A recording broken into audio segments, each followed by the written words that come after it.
Stays crunchy. Stays crunchy. And milk. It's a good word, people.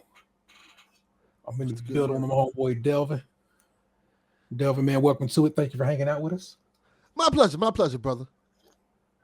Me and Delvin just did a show last night. We did PSVG last night, and I was like, "Look, if I can do PSVG, you got to come do SKiM because guess what? We down some hitters, and will be for the foreseeable future. Remember, Box is out for the next 2 weeks, but Ant is out until probably next year, unless he is so inclined to come and start doing the show.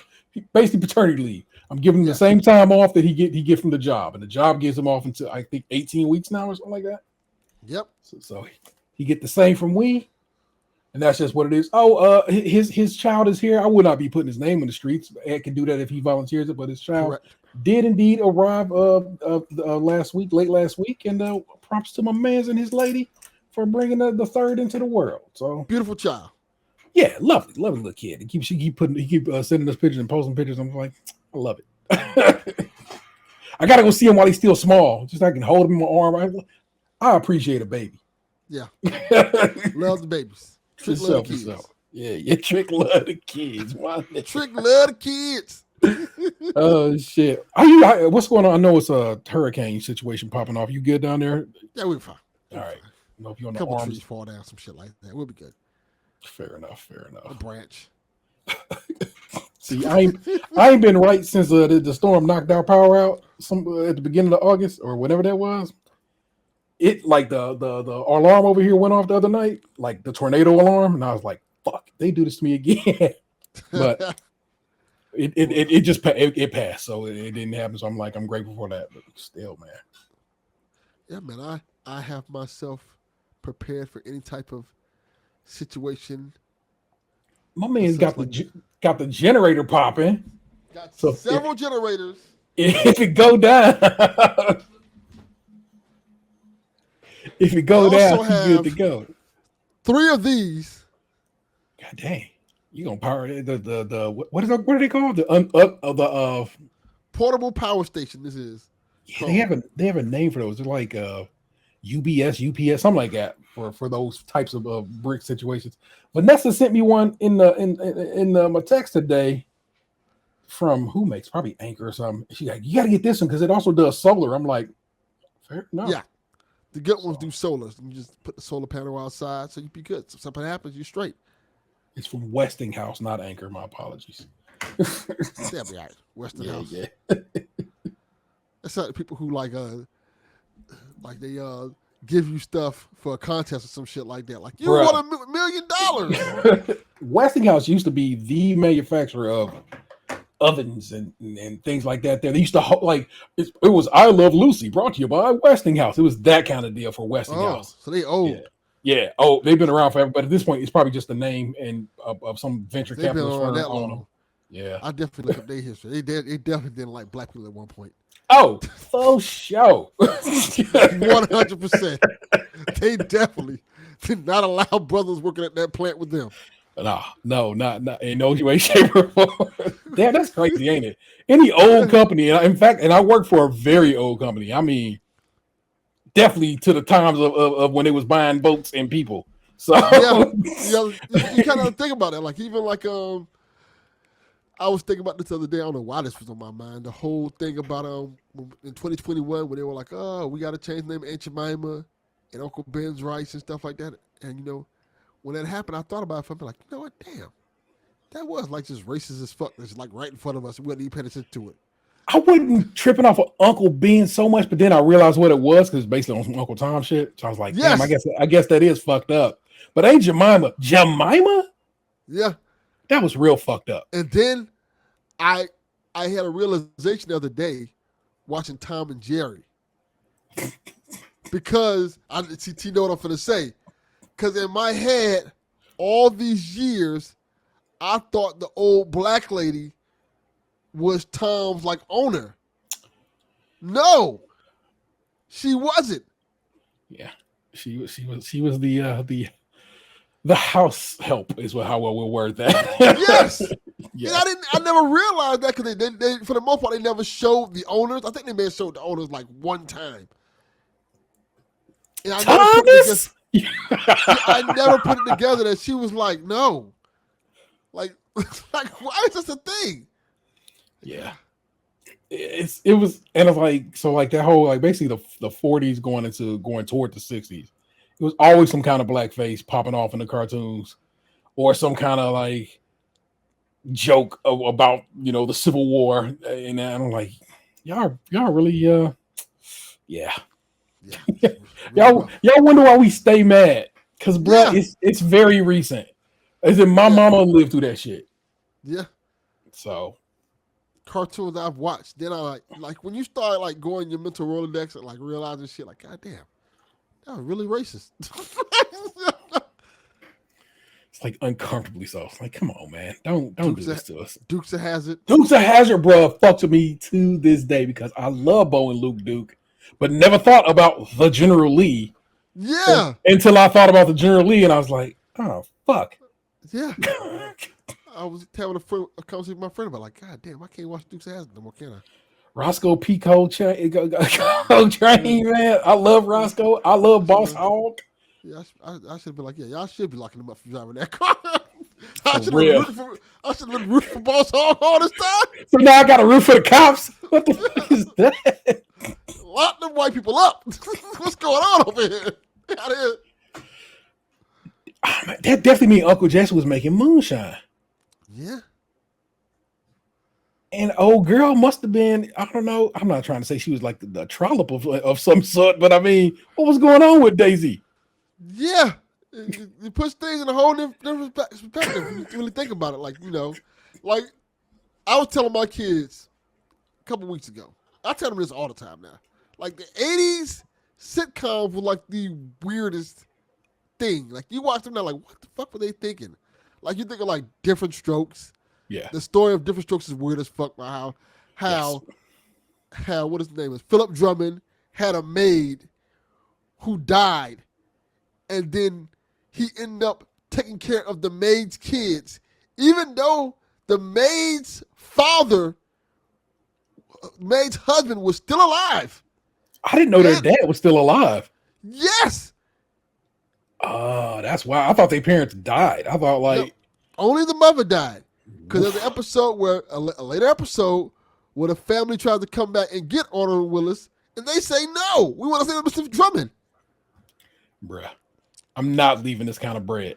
For some reason, there was a real thing with white society just taking in black kids like that. You got Webster. The 80s was obsessed with orphans. So Webster worked on because that was his folk. That was like a fellow football player, I think, and when they died. So his parents died. Yeah. So that's how Webster got. Punky Brewster was also an orphan. Yep. She got took in by whatever. You remember Give Me a Break, Nell Carter? Yep. I remember Give Me a Break. Now that one was a wild one because she was them kids' mama's best friend. Yes. And when their mom died, she was like, I'm gonna be there to take care of my friend's kids. Which actually just like, yeah, that's an actual that's some down south shit that would have occurred, although they lived in California. So yeah, bro. It was what was going on there? Facts of life. Facts of life, they lived at a boarding school. So basically all them people were wealthy. Yes. Except for Joe. I guess Joe was a scholarship child, but at least at least in the mind you could be like, okay, these people are at a boarding school in upstate New York. That means all their parents got bread. Such a weird time. Just an illegal alien, literally. Bruh. That ate cats. He's eating the cats. He's eating the pets.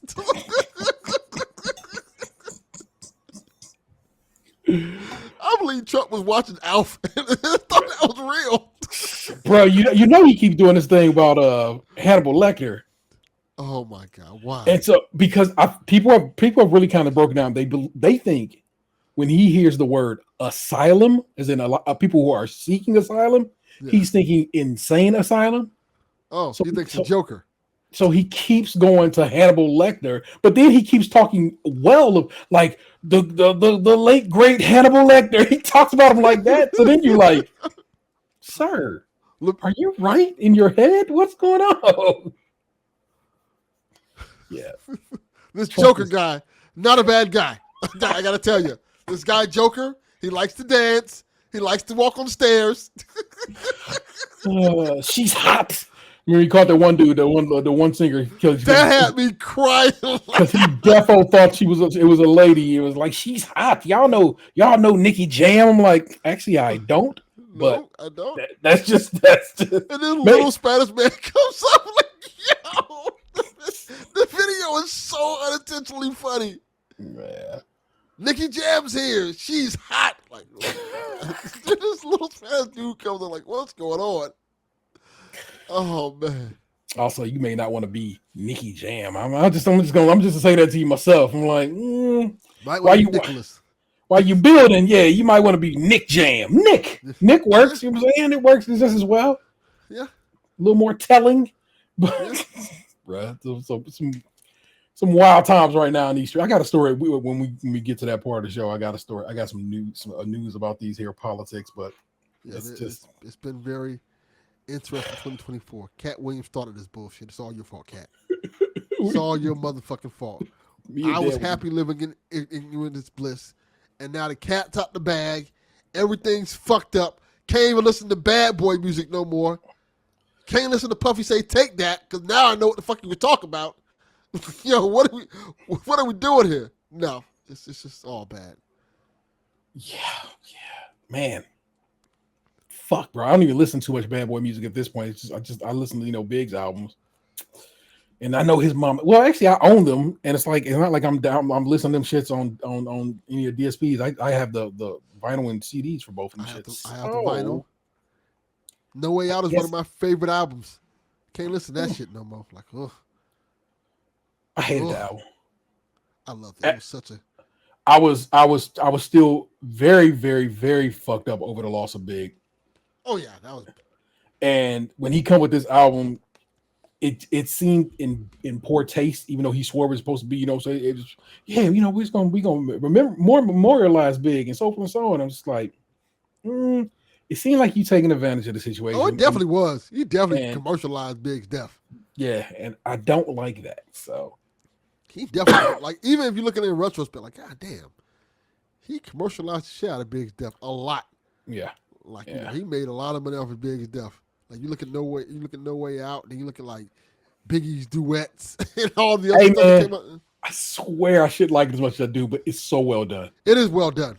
It is Biggie very Duets well done. is a damn good album because then they take his lyrics from Notorious Thugs and they make a new song out of it called Spit Your Game, and it's such a great song. So they bring Bone back, and Bone is going the fuck off, and it's one of like the best Bone verses.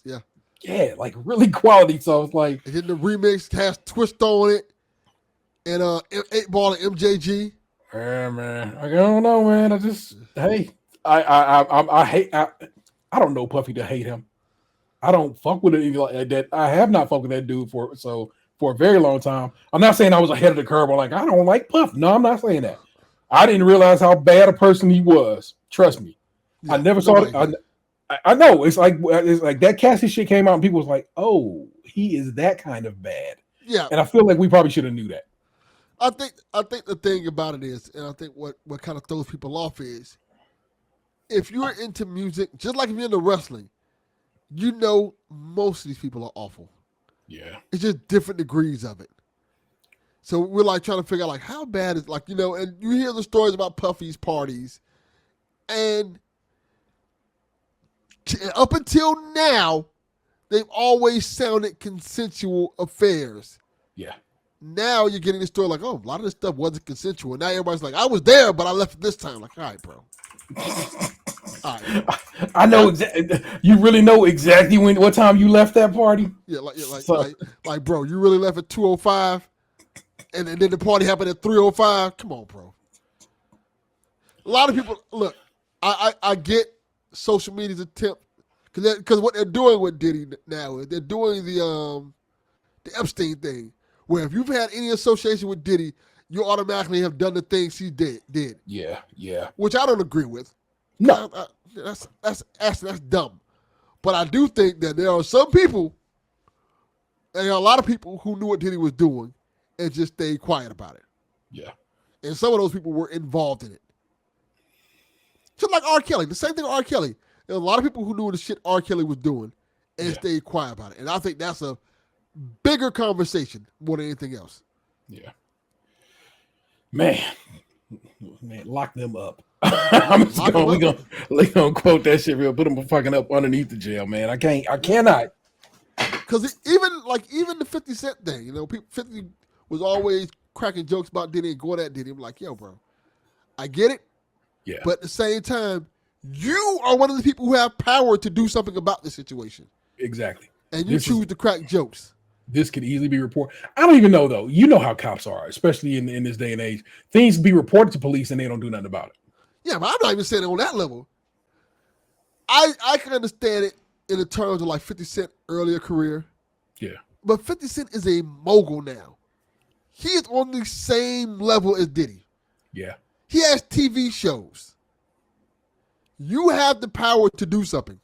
Yeah. Yeah. It's a little different when you're at that level. Fair. A point. I guess we all just took to miss, and it's like, man, like you can say something. He can't do nothing to you. Y'all both got money. Yeah, y'all both on similar levels of juice, and so it ain't nobody gonna be like, oh no, You ain't gotta worry about him blowing up your car. You're 50 Cent. The fact that that's something we actually have to be like, we have to fully entertain as that has happened. This motherfucker got people together who can get it together enough to come blow up a car in somebody's driveway. Yeah, that's TV shit. That's movie shit. And knowing that, you have to put the stuff that Keefe D was saying in consideration now. Whereas before, it was kind of like, he could be telling the truth. Now it's like, he might have been telling the truth. Yeah. And that's concerning. Has Suge Knight said anything? He be talking from, he got his little jailhouse podcast that he be doing. I hadn't heard anybody say anything. I've heard a couple episodes of that podcast. That podcast is terrible. The very idea of it is hilarious to me. It is hilarious. Not haha, but more like weird. It's weird. It's like if Shine was to do an album from jail again. Now it's like, bro, so he's from Belize, right? But Shine is Belize. He's like a high official in Belize. Yeah, and they interviewed him, and he was like, he came through fully suited and booted. He's like, oh yeah, bro, Puff basically set me up to go to jail, and I was like, damn. Yeah, like I said, things you hear about, but you don't like. You kind of blow it off. You're like, no way, not that guy. But now you're looking at it with new eyes. You're like, yeah, that guy, real piece of work. So it's upsettingly bad human being, people. So, but hey, there you go. We kind of just gave you a little something. Let me spit some flows, and then we'll get to the show proper. Let's see if I can do this without fucking it up. All right.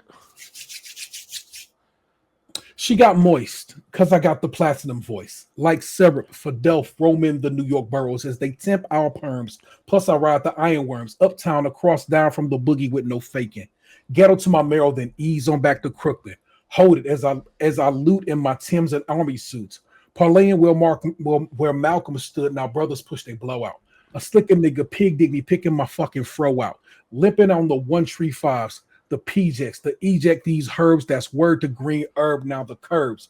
I play that like Primo's supreme hustler, nappy hair oil, slick loyal to kick and dirty snare.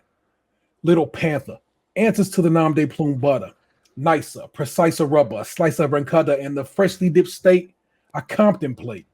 Whose avenue be making the most bacon? My honey get the loot out, was shaking. We get the living dream and bring it being in the central F bus out.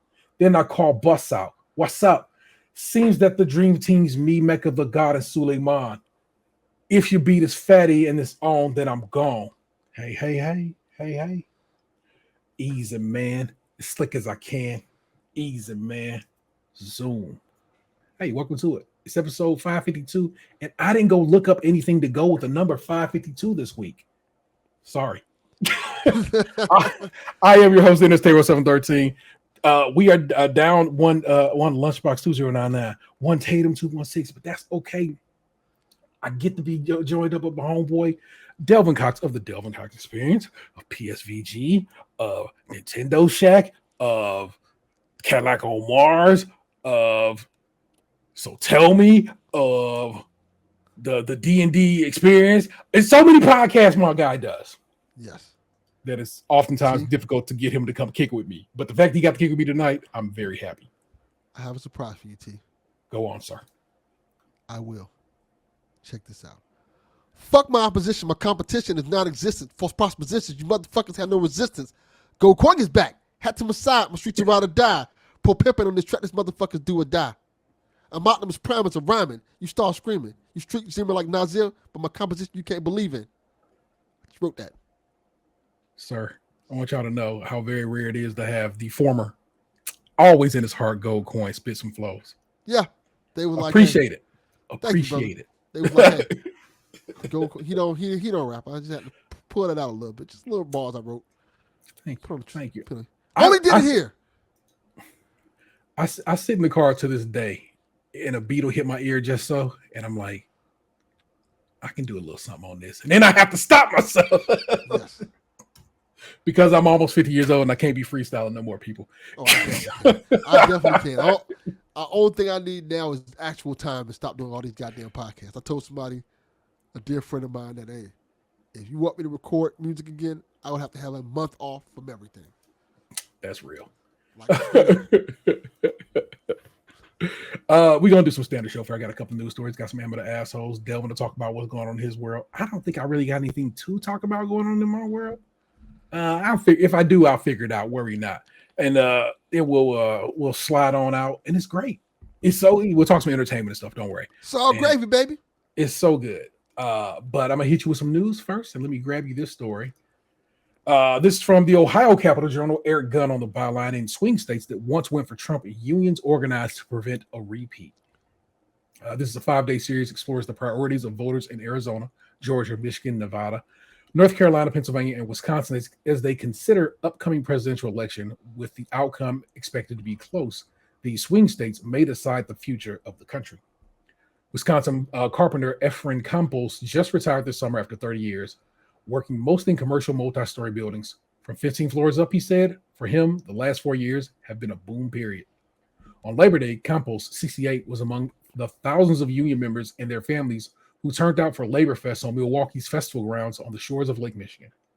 He had planned to vote for President Joe Biden for a second term in office, but when the Democratic Party pivoted to Vice President Kamala Harris as its candidate, he pivoted as well.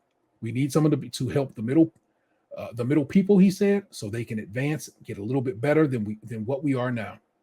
Campos dismissed the notion that the Republican candidate, former President Donald Trump, is a pro-worker candidate, despite Trump's populist appeal that grabbed a slice of the working class electorate in 2016. Not at all, he said. It's ignorant. He's a rich man. He gets his way.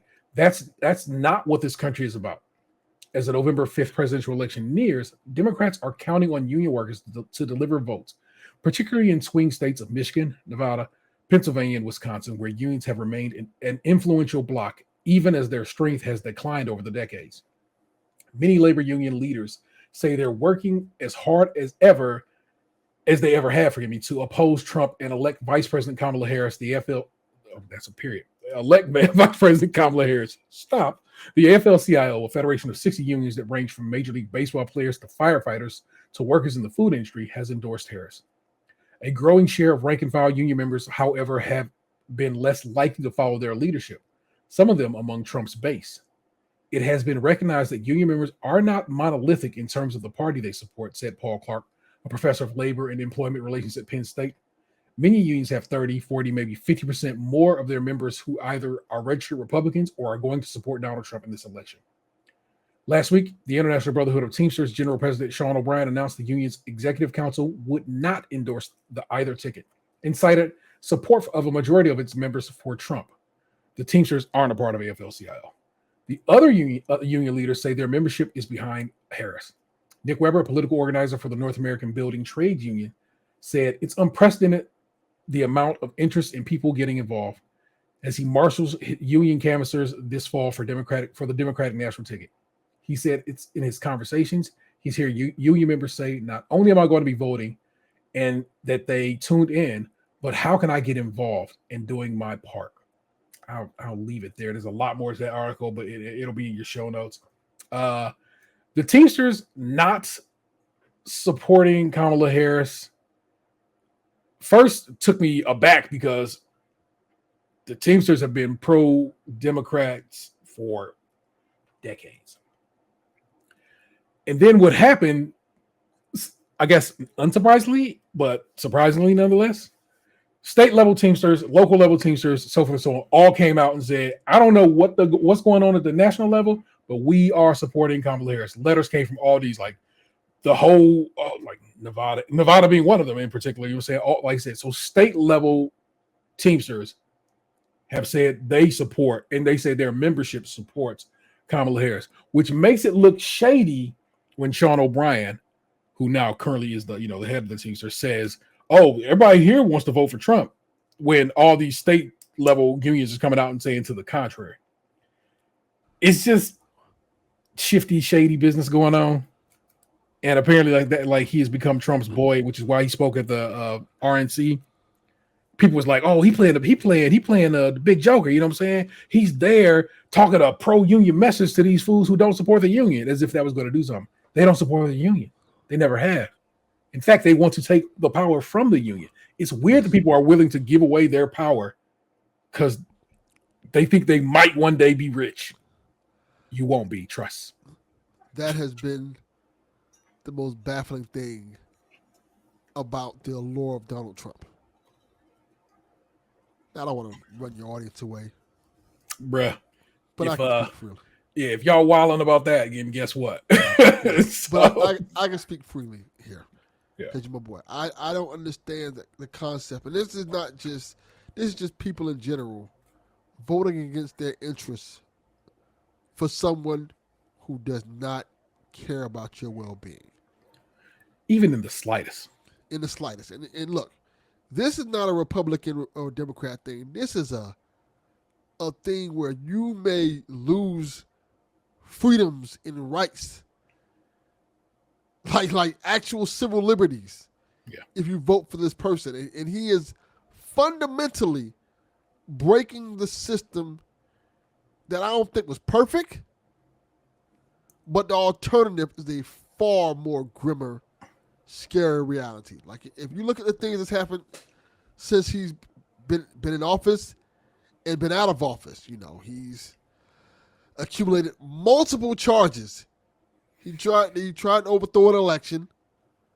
There was everything that the whole thing with all the protests that happened during the pandemic and things like that. And they would call those people thugs and criminals because they were fighting for rights of individuals. Okay, that's a thing. But at the same breath, the people who were at the Capitol trying to overthrow our government are not looked at the same way. It's just this election has been a roller coaster of emotions for me. Yeah. Because so many things have happened, like the whole. If any of you guys listen to the Delvin Cox Experience, we had a conversation with Jason Dutch, and he was saying on there before it happened, we talked right after the attempted assassination on Donald Trump. He was like, this might be a problem for Joe Biden in terms of how the base aren't motivated to vote for him, and there's so much misinformation out there, it may cause him the election just off the misinformation alone. He doesn't motivate people. He doesn't inspire people to vote for him. Yeah. And now that the pivot has been made, what I'm appreciating now, a lot more people seem inspired. Yeah. And on that side, a lot more people seem fearful. And they should be. Yeah. Because everything that's happened now is of their creation. They created the monster of Trump. Yep. They allowed him to fester, to breathe, to grow his base. Not the Republican base, his base. And I think that's the most important thing people need to really look at it with this situation. Trump is not the Republican Party. They made Trump the Republican Party. Trump is the Trump Party. He stands on his own. He stands on his own base, and people have allowed him to overtake that party. And I think the sad thing for that party is, after he leaves, it's never going to be the same. Correct. He's fundamentally ruined that party. Yep. I was listening to the Black Guy Tips earlier, and Rod pointed out how they love a winner, and he was a winner and got them back into the winning column for the first time in a very long while. So they threw all their support behind him, not realizing what that actually means. That's it's a monkey paw situation there. Yeah, you won, but at what cost? Yeah. And so they're in the catch-22 because if he wins, he could fundamentally wreck our government. Yeah. In ways that may not be able to repair. Like if you look at the way the Supreme Court's moving now, way recklessly, that's one problem in itself. If you look at how they're trying to change the local courts and the state courts to kind of just bend their way to get laws that should not be allowed to get allowed, that's another thing. But the fact that out of nowhere, seemingly out of nowhere, they all of a sudden they've decided they don't want people being able to get fertility treatment. Like, why? When did all of a sudden we just hate on people having options? Yeah, it's wild. And then the thing about it is, they're so far in now. If he loses, they might not be able to recover from this. Yeah.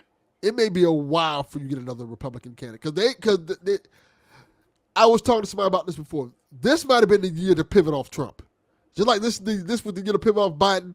This was the year you should have pivoted off Trump, and you should have got somebody else in there. I get the idea. They tried to do that, but they didn't have anybody else built up enough to get that same cachet, and I think that affected them more than anything. Closest they got, and I mean close is just such a lie, is Nikki Haley.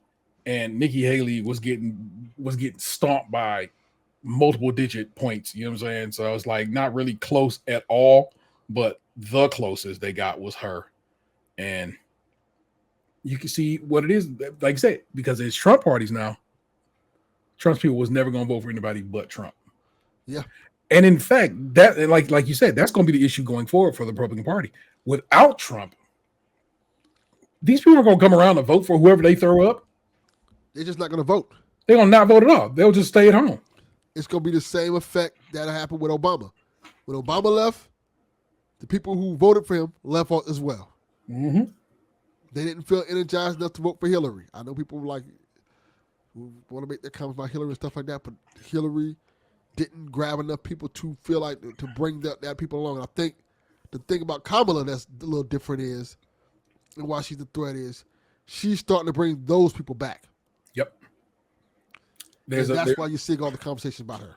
Like I said, this air of hope and positivity has been something we've needed, especially coming out of the pandemic. Despite what y'all think, man, the pandemic really beat down this world, but in particular beat down America, because losing 1 million people to the pandemic, and just because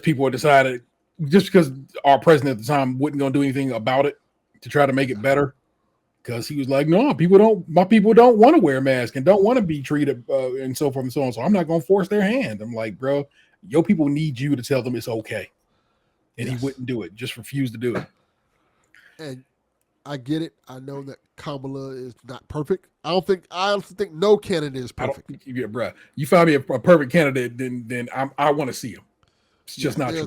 There's no president in history that's going to ever be perfect and do all the right things. And especially when if you look at the aspects of like the militarization of America itself.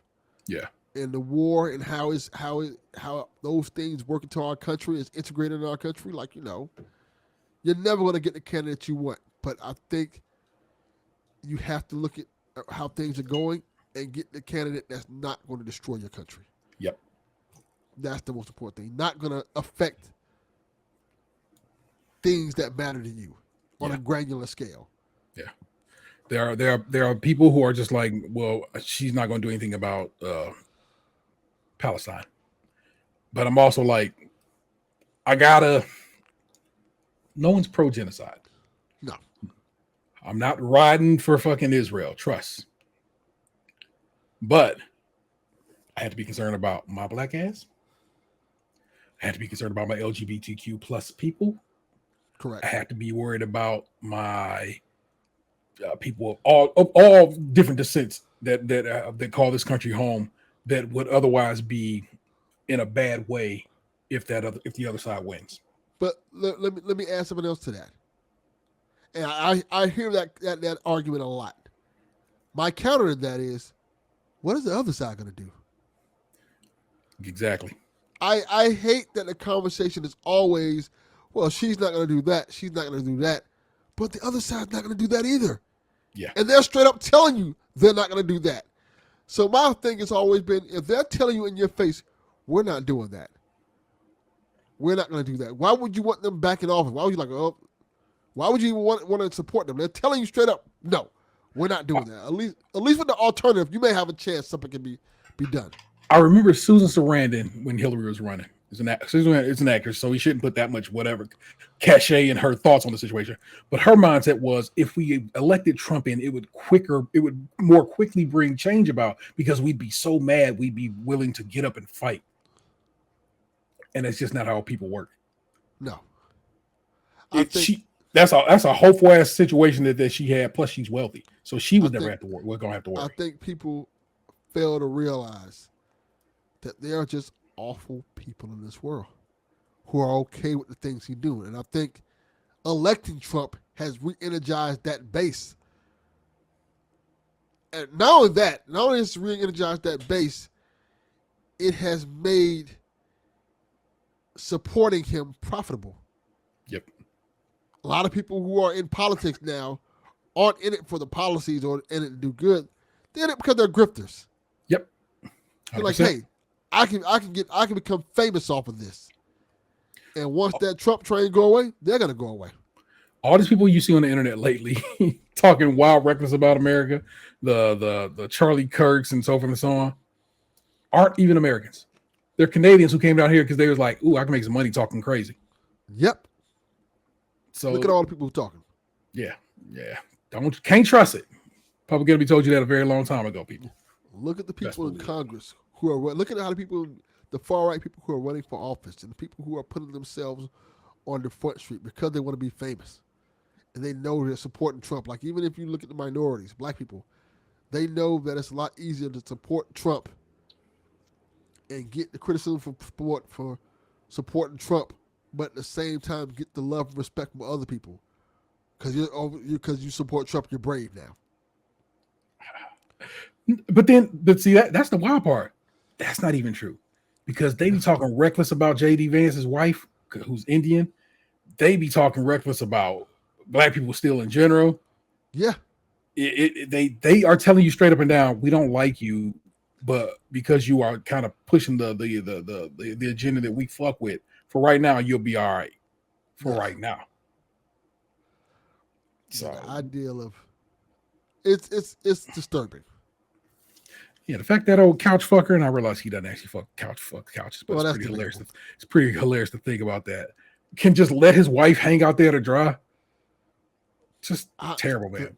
Just the whole thing of how throughout these, I guess it's been like 8 years now, how Trump has been a habitual line stepper to these people, disrespecting their wives, their family, and they're like, all right, whatever. He's getting the job done. Just talking greasy to these people, and they just are like, yeah. Didn't he call Ted Cruz's wife ugly? Called Ted's wife ugly. Said, like, didn't he say his daddy killed Kennedy or something? He said all kinds of whack shit about Ted Cruz, and Ted Cruz just be kissing the rings. Bro, he got a 2-piece so goddamn quick. Like, bro, don't. And for real, you seen what the Secret Service be doing. Not much. You probably could punch. You could probably get a punch in. Ted Cruz could have probably knocked Trump right the fuck out and been cool. Yeah, and like you know, like, they probably like, yeah, he probably deserves that one.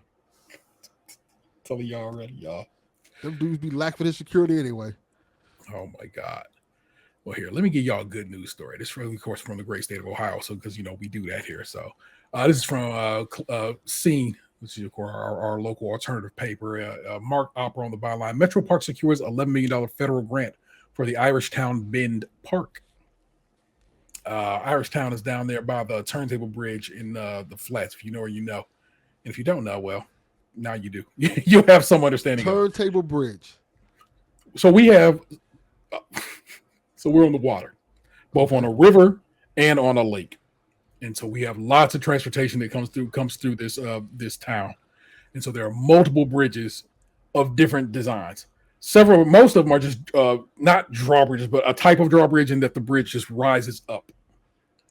But one of them is a turntable bridge, and it just what you think. So the bridge is like this. If you're going forward down that bridge, every now and again a gate will come down, and that bridge will turn, and a boat can just go past. Okay. And I mean, when I say boats, I want you to think of these as the ships that have shipping containers on them, big ships. Okay. Yeah. So see, in my head, I was just thinking of a bridge that was like actual turntables. A giant head comes out the sky and just you can not go by. Maybe Jam Jaster, Master J, just the greatest. If you ever get a chance to take a look at the Rock and Roll Hall of Fame from an above shot, the guy who designed it, who was his architect, I.M. Pei, designed it to look like a turntable. It's meant to look like a record, and the triangle that is the building is meant to look like the stylus. So that's dope. Yeah. All right, let me read you the story. Irishtown Bend Park, which will be the largest riverside green space in Cuyahoga County, just got another notch closer to completion. This week, the Metro Parks, the overseers of the park's design, received $10.8 million in federal grants for construction purposes for the build of Irishtown's amphitheater, its plazas, picnics areas, and boardwalk. The latter, a missing piece to connect the region-wide Lake Link Trail. The funding win is another score for the park system. Earlier this year, the Metro Parks oversaw the groundbreaking of the North Marshall Trail, the first cycle track connection between downtown and the east side. And just last week, the Metro Parks helped the Cleveland Soccer Group purchase a site for what could be Cleveland's first dedicated soccer stadium. Wow, that's dope. Yeah. We maintain a commitment of progress for the community, and this substantial federal investment brings a shared vision held by many project partners to reality. CEO Brian Zimmerman said in a press release. I know another Zimmerman whose name I won't put out there right now, and I wonder if he related, because it's not like a grip of Zimmermans, and they all seem to know each other. I just saw this other Zimmerman the other day. How funny!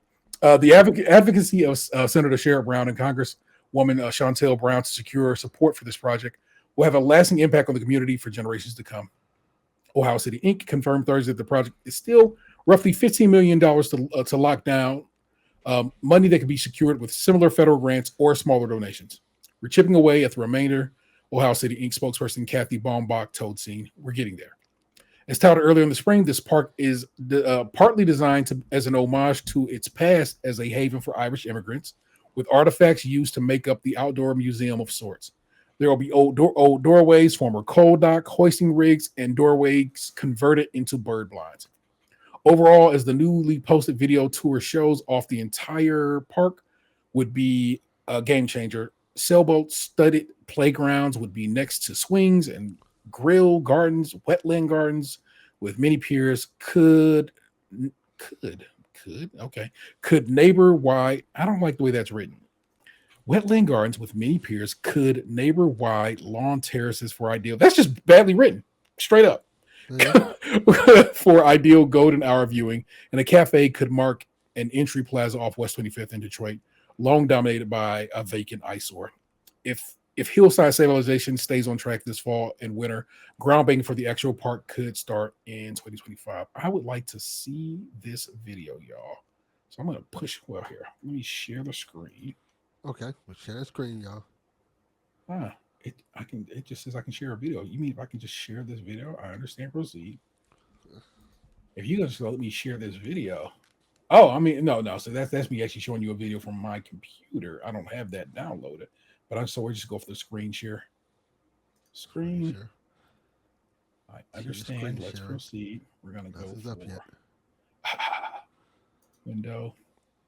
This. Share. And we're gonna push play on this video. Oh, we're live, aren't we? Yeah. Oh, I didn't.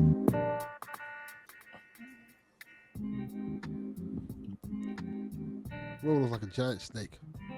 Yeah, that's actually what that means. The word Cuyahoga, which is what that river's named after, it means the giant snake river. Okay. So the Native Americans knew what they was doing. Good job, Native Americans. Make that a little bigger.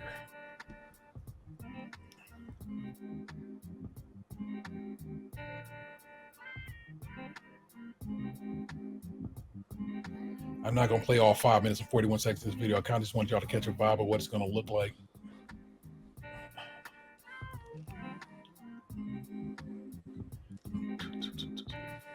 Like the music. Yeah, they picked the groove, didn't they? Yeah. Like they got the roots to make this.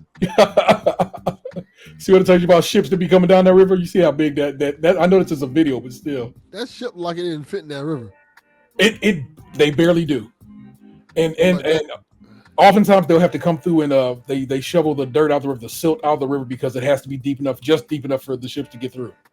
Yeah, that was gonna be a problem. Yeah. Well, so far so good. That ship like it wasn't gonna make it. Like it was about to call Aquaman. Well, I mean, hey, there you go. You kind of caught the vibe of what they're doing here with the river, the park at the Irish Town Bend. I oddly enough, that area, which was it was some warehouses, and it was clubs of various clubs, if you know what I mean, and. Slowly but surely, like some bars are opened up over there, coffee shops open up over there. They built some condos over there. It's slowly but surely becoming a thing. So, just in addition to something like this, just keeps that neighborhood that is already kind of growing and changing on the move, and I'll dig that, man. So, I'm always respectful of the city I call home, trying to do better by itself, and I love it, man. So there you go. That was your good news this week. Cleveland getting still growing and changing and becoming more inviting to people, and I fuck with it.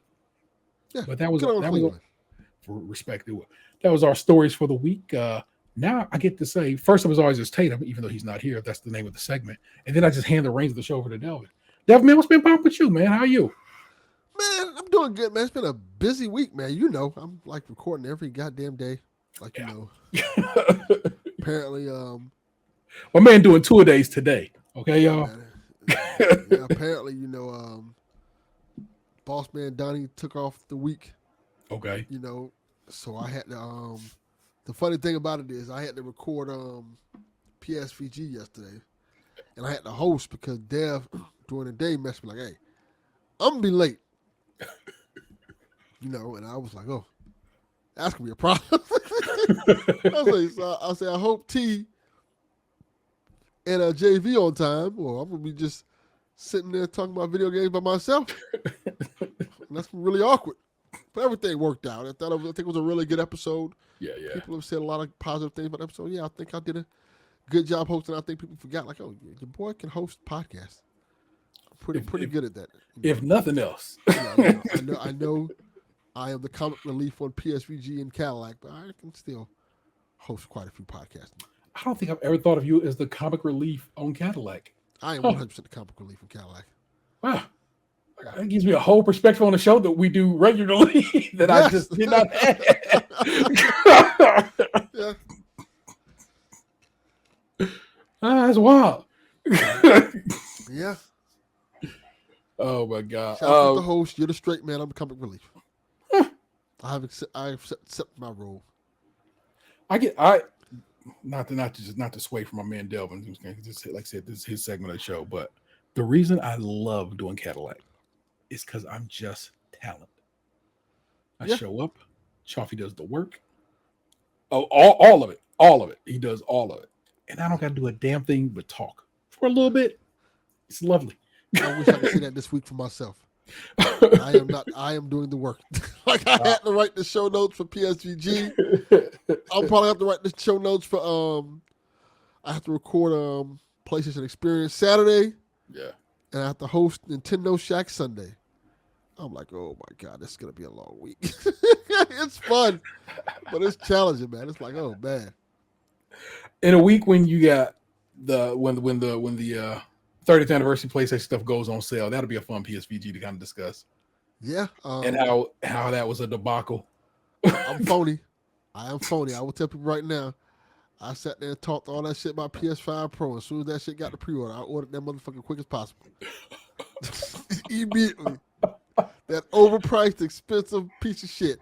I want y'all to know, as recently as last night, Yeah. he was lightweight questioning whether or not he was going to be bothered with ordering the PlayStation 5 Pro. That is wild. I'm holding off.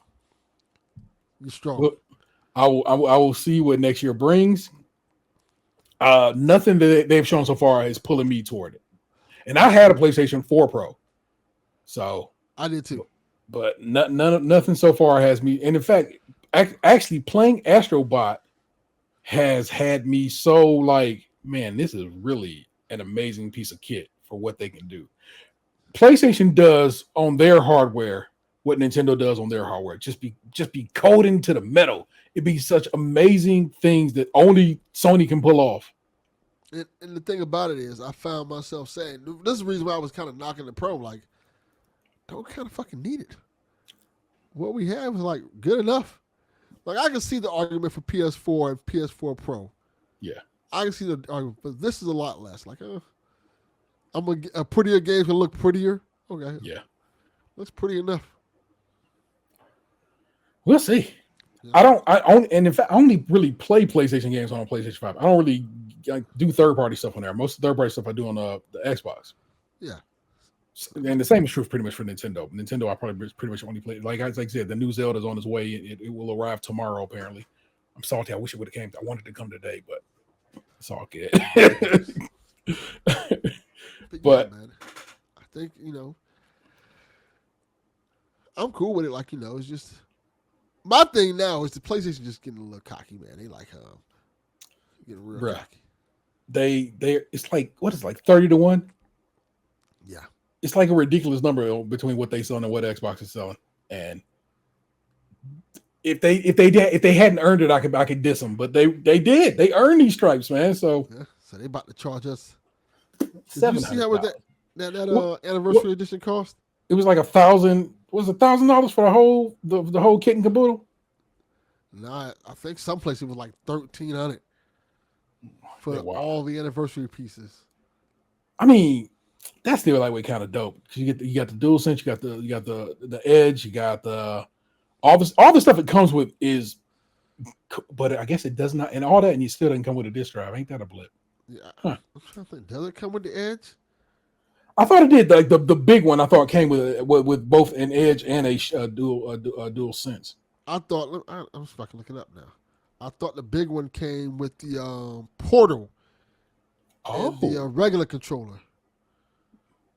You got a Portal? Did you get a Portal? Yes, I did. Yeah, Portal's great.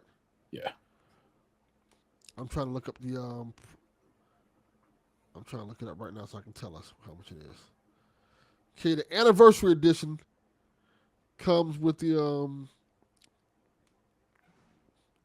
I'm looking at it right now. It says it comes with a PS4 Pro controller with a 2 terabyte SSD. It does come with a DualSense wireless controller. Okay. One DualSense wireless, one DualSense Edge wireless, and a DualSense charging station. And it comes with a console cover for your PS5 disc drive. Yeah. But you need to buy the disc drive separately. Grand total? That's the $1,000 one. That's a rack. That's one full rack. Yes. Bruh. But there's another one that comes with the that's what I was looking for. The one that comes with the Portal as well. That's like $1,300, something like that. Yuck. Of course, they are already up on eBay. The resellers came in and did what resellers do, and that is botted the shit out of these fucking sales. $45,000 for a PS5 Pro. Sir. Yes. No. They're going to try it. You know what I really want them to do? I want them to do and I never even owned a PlayStation 2, but I want them to do a PlayStation 2 theme set of systems and controllers and stuff. Because that black and blue situation, I think, is way hyper than the gray of the first PlayStation. The black, that black blue is dope. Which I also didn't fuck with. So I have no real affinity for this the 30th anniversary version of it. I do appreciate all the people who are like nostalgic for just the gray of PlayStation. just yeah. Again, I didn't. First PlayStation system I had was a PlayStation 3, and I didn't even keep it. I ended up selling it at some point because I was like, yeah. Got a PlayStation 4 for Vanessa, and eventually I ended up getting a PlayStation 4 Pro for myself, and I got the Destiny White version, the Destiny 2 White version, and I absolutely loved it. And actually, like that same day, I upgraded to the Xbox One X. So I got those both in real short order from it. And then same thing happened when I got the Series X and the PlayStation 5. I got them like days apart. So it's just T got money. No, T had money. Yeah, that's how it be. Yeah, so which is another reason why I can't just say, "Oh, I'm going to upgrade." Again, my mama called me earlier tonight, and we was talking, and I was like, Vanessa turns 40 in January. My kid graduates in June, turns 18 in July. I turn 50 in September. 2025 is a wild boy. Yeah. I got to take my kid shopping tomorrow for homecoming next week. Ooh. But I want him to do each and everything that he wants to do this senior year. I want to do it all. Don't say. I've been telling him don't say no to anything. He's like trying to get into a play, and I'm like, hell yeah, do that. All like anything, everything. Say yes to it all. Yeah, just have fun. Enjoy your year. Do this last year up, and then walk away from it knowing that you had no regrets, or few regrets if possible. I agree. You know what I'm saying? Yeah. Especially now, that senior's important. Yeah. So, how's the house? The house is good. House is really good, man. I'm still. You feel yourself fully settled in, or you still think you got some tweaks to do? I still got some tweaks to do. Yeah. But it's a process. Still getting used to everything, man. Yeah. Loss. Still having some of the effects of that. Yeah. Like little weird things, like you hear noises in the house, and it's like me by myself. So that's a little weird and jarring. Yeah. A couple of times, this isn't a Halloween episode of Stage Krunchy, but I've slept in the bed, and it felt like someone else was in the bed with me. Yeah. No.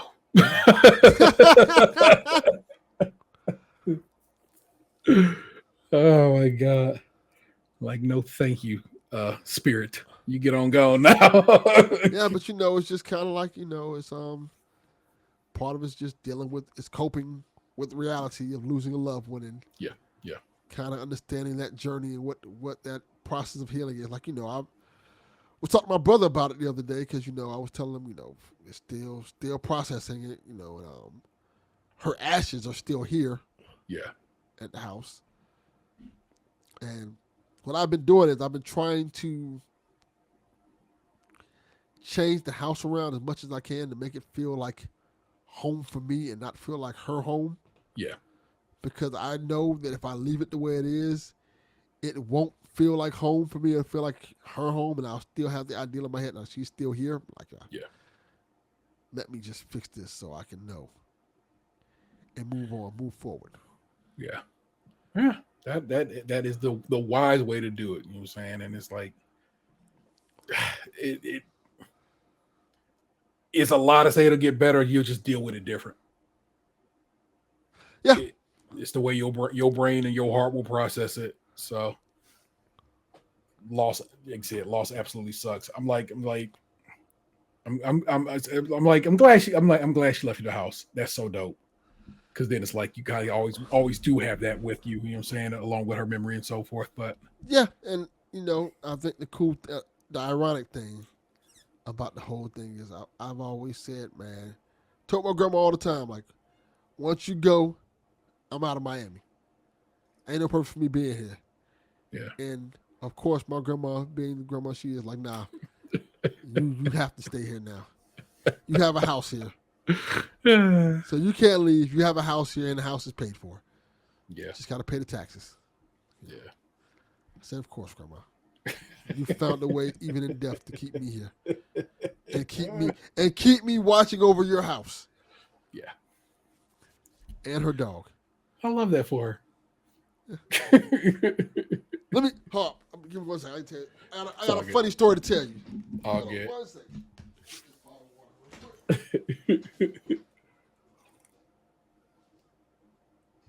Oh my god.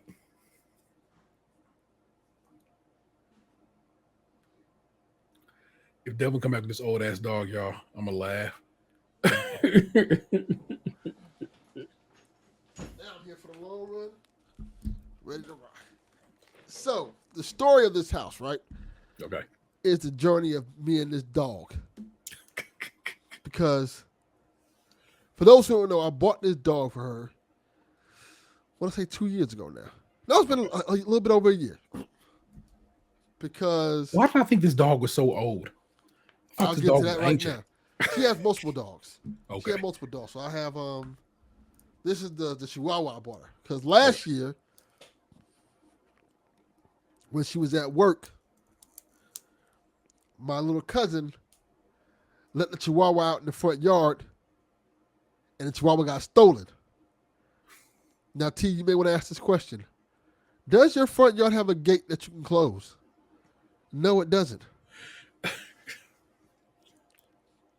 Yes. Does the backyard have a gate that you can close? Yes, it does. So she let the dog out in the front yard. The expensive Chihuahua got stolen.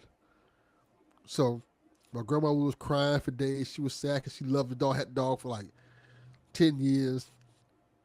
Somebody took the dog. So I had told my girlfriend about the story.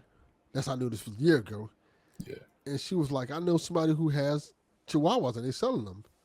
And you can go get one from them as a puppy. And, that's when I found out the cost of Chihuahuas. And I'm like, oh my God. I didn't pay store price for the Chihuahua, but I paid a decent amount of money for this Chihuahua. I would say. You ain't pay retail, but you did pay wholesale. Yes. I can tell the story. Now, I paid like $400 for the Chihuahua. Bruh. I've never paid any amount for a dog. And never had any desire to pay money for a dog. Because my whole concept was just find one of the motherfuckers off the street. You're right there, just go pick them up. That's your dog. Now, here you go. You got a dog. Just make sure he ain't got no rabies, you good. Hey. I had to buy this dog for her, and it made her day, and she loved this dog to her dying day. Even when she was on her deathbed, because my grandmother, when it got to she died in this house, essentially. Yeah. Because it got to the point where she wanted to come home. And this is her home. Yeah. So, on her last days, she was supposed to die they said a couple days after she got home. She ended up living 2 weeks long. Yeah. And during her last days, right, she couldn't talk. She couldn't say much. But there's this funny story where people was coming to the house saying goodbye to her, saying their goodbyes and stuff like that. And the dog was barking and making noise. And I guess they tried to lock a dog up in the cage because, Chihuahuas are loud and aggravating. And one of the final words my grandma said was, "Leave my fucking dog alone." Now, she hasn't spoken then 2 or 3 words. But in her last days, she said it very clearly. Leave her fucking dog alone. And they left her dog alone. They picked the dog up, put it right next to her. And she just was at a peace. So that dog, one of the things that she loved on this earth, so that little fucker has to stay here. And T, I gotta tell you, he doesn't make it easy. T, because I say this with love and hate at the same time. We have a contentious relationship. So once we got rid of 80% of the cats in the yard, I'm like, okay, you know what? We can have some freedom now, dog. Yeah. So I'll let you go out in the backyard. You can go play in the backyard a little bit. Then after you play and use the bathroom in the backyard, you come back inside and chill out. Come back inside the house and chill out. You can be an outside dog for a little bit. So we've been doing this for a while. He's been enjoying himself and things like that. It's been pretty good. It's pretty good. You know, he's not pooping in the house as much. He learned how to use the pee pads and stuff like that. I trained him how to do that stuff. He's still a habitual line stepper, but not as much as he was. So one day, I let him outside, right? He's in the backyard. And then I'm doing something in the front yard. I'm getting ready to cut the grass in the front yard. So I'm going in the backyard to go get the lawnmower. I push the front gate open just a bit.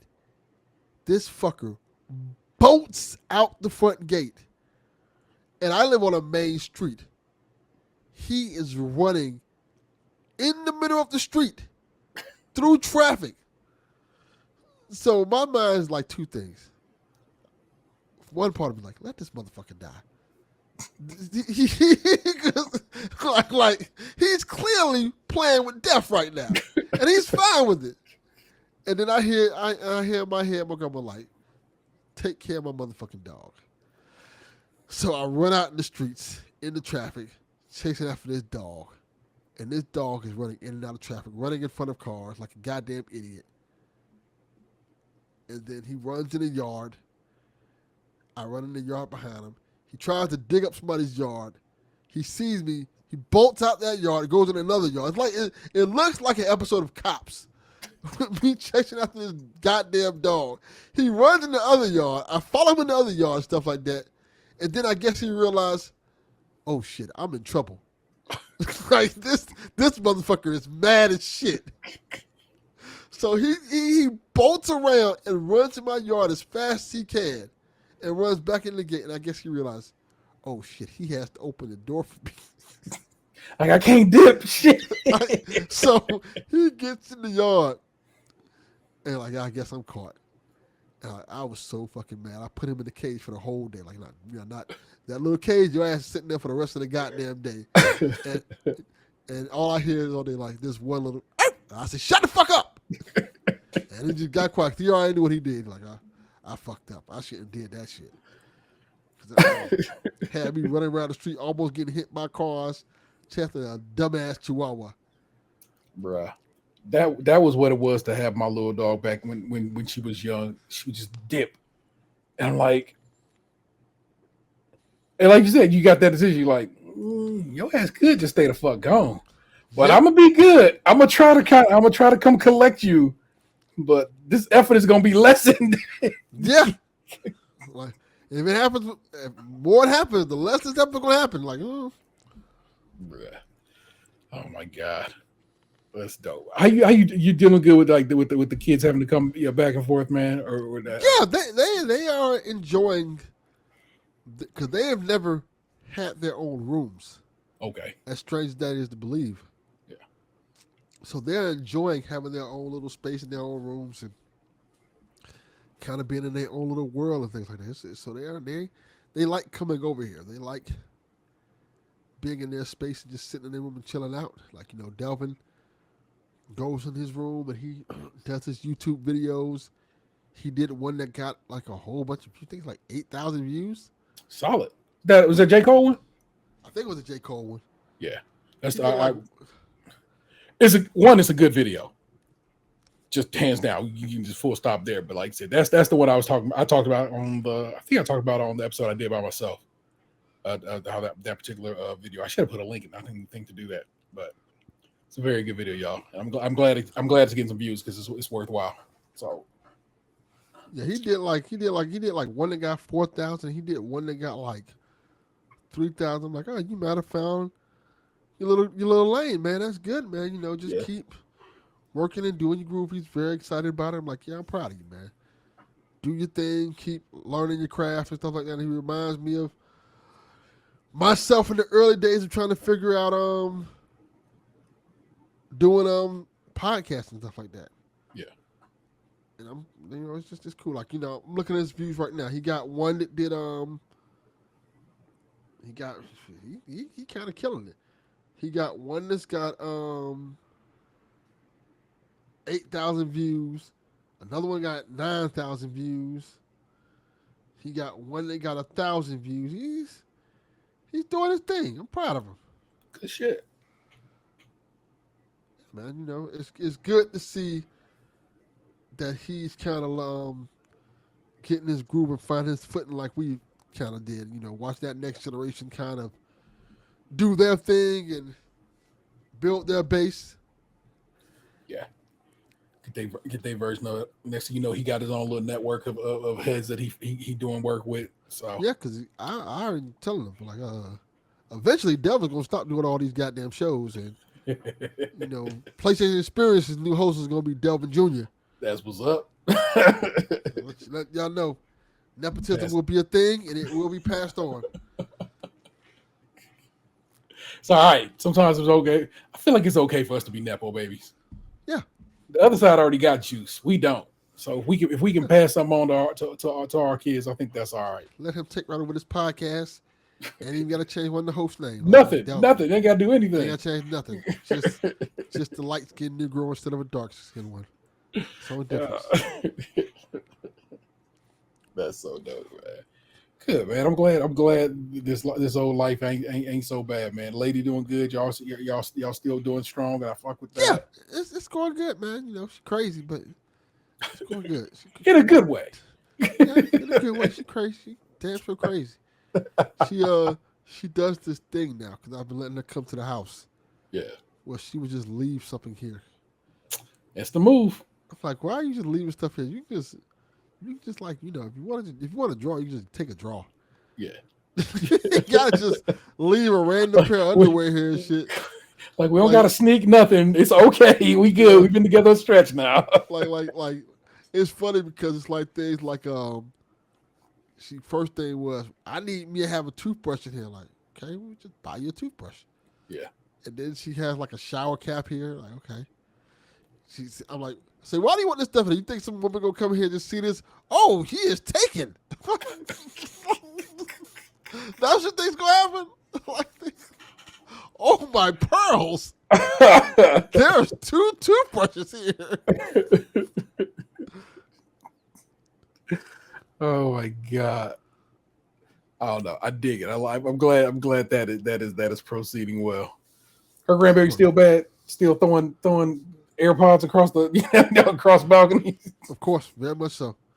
Badass kids, very much so. Yeah, just a little domestic terrorist. You should be joining Delvin Cox's Patreon to listen to so many shows that he has back behind the paywall. Not even an expensive Patreon. His Patreon is really just kind of like keep the lights on kind of situation. Pretty much, 100%. Yeah. And spoilers, I usually just try to. The more money I get into my Patreon, I try to give it to other podcasts who Patreons. Let them do it. So you should probably support them because you can know the background of all these stories you've just heard us share with each other. So yes, that's what's popping right now. Well, cool. Thank you, Delvin. Thank you for sharing with the listeners and sharing with me more than anything because basically it's me just asking questions, so I fuck with it. Yeah. So that's what's getting down to get down. Let's see what's going on. I told you ain't really nothing going on. I talked to my mom earlier, and my mom was telling me all these stories of she's like. You remember this it was so crazy. Like, do you remember this preacher? I go, okay, I remember that preacher. Do you remember his daughters? I go, yeah, I kind of remember his daughters. His daughter married this child who you might have known, who is now a bishop in this church. And I'm just like, and she goes, it's so crazy. I go, I guess, Ma. I go, at this point, this is me really starting to just kind of take a hold of that. I'm almost 50. I got a year to go, y'all. And I'm like, Yeah, that's about right. That makes sense. That a child near my age who was a child, you know what I'm saying, when I was a child, would now be a grown man and of course be a bishop in the church. I'm like, Yeah, that all all makes checks sense to out. me. Yeah. All checks out. Yeah, for sure, for sure. That was wild. My mom used to call me out. When my mom would call me out the blue, is oftentimes so hilarious. It's like you don't call me on a Thursday night. My mom is more of a Saturday kind of caller. You know what I'm saying? So it was weird to like. She wanted you to know.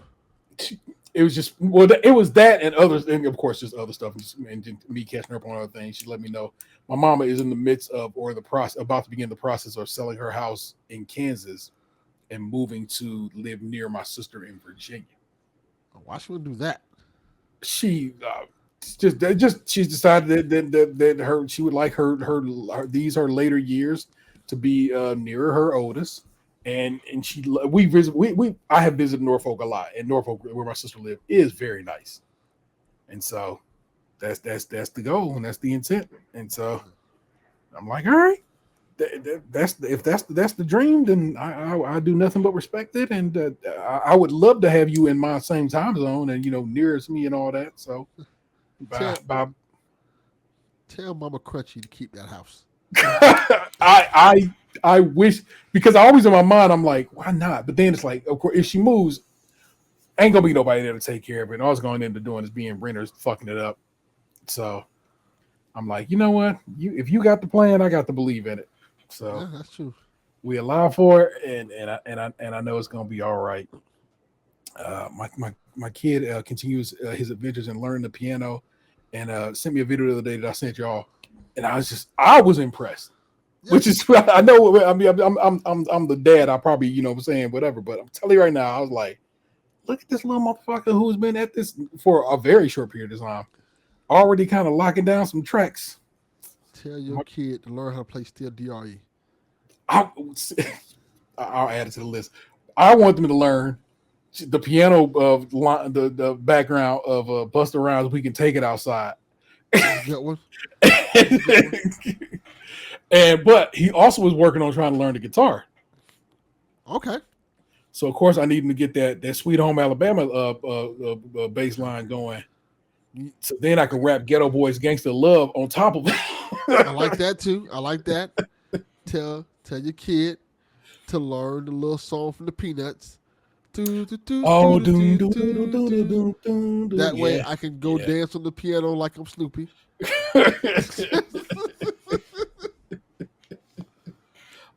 So that's the best part about this piano adventure is like, okay, I need you to learn how to play this one, and get this one going too while you're at it. It's like start working, you know what I'm saying? So it's like my kid is a little bit of a musical savant in that he has played the cello, or is just the bass cello? One or the other, one of them instruments.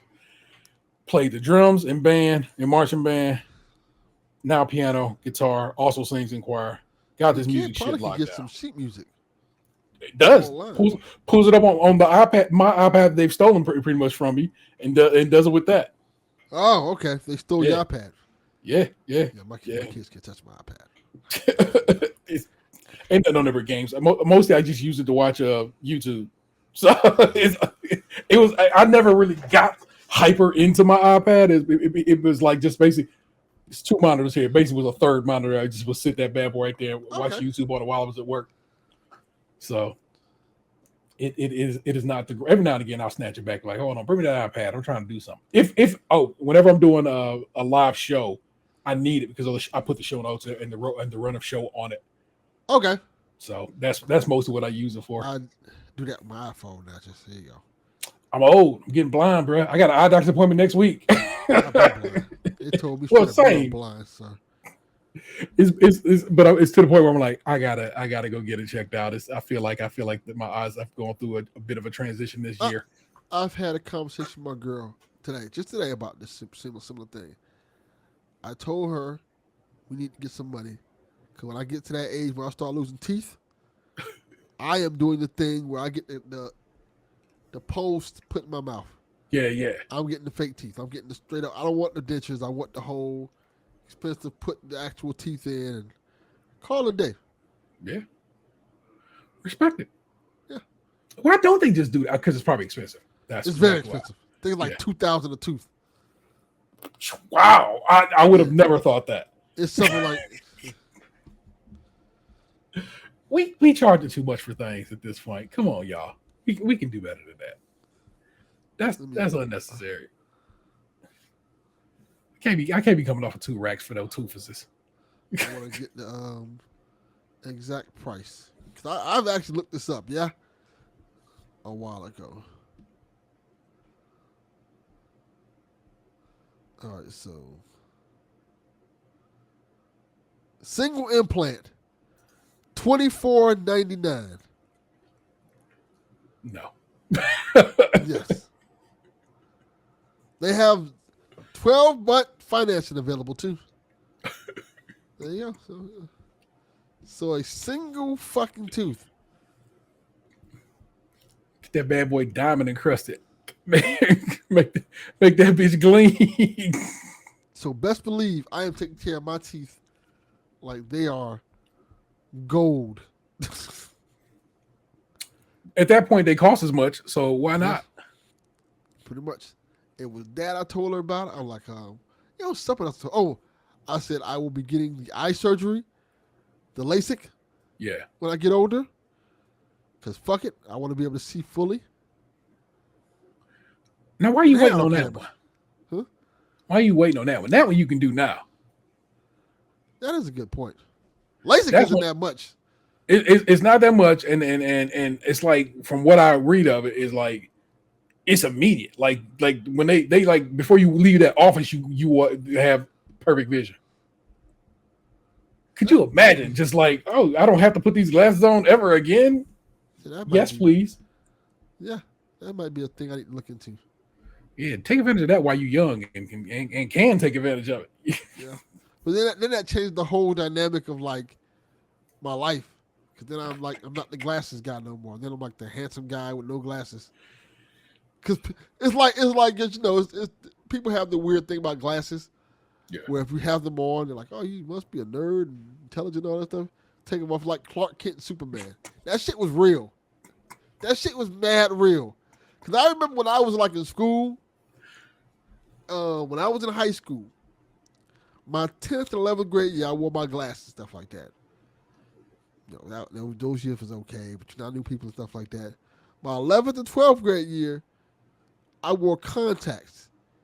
And I just became like incredibly popular for no reason. Didn't change nothing. Did not change a single goddamn thing I did, T. I just wore contact lenses to school every day, and it just was a big deal. Became incredibly popular for someone like, yo, bro, I'm the same fucking guy. Watch anime. I watch anime and play basketball. Like, nothing changed. I just wear contacts now. It's wild how glasses just people be hating. They Like, like, sir, what am I supposed to do? Just be blind? I need to see. I'm sorry. And then there's the ones who be just wearing glasses and them shit don't have medicine in them. Like, bitch, this shit's offensive. It's like, what are you doing? Do I go around just hopping in fucking wheelchairs? Don't be doing those glasses stolen valor. Fuck that. Yeah. I earned this blindness. Walking on crutches and shit. My legs work fine. Fuck type of shit is that? If you can see, take off them. If they're not shades and you can see, take them shits off. For real. That's the disrespect. I'm not having it.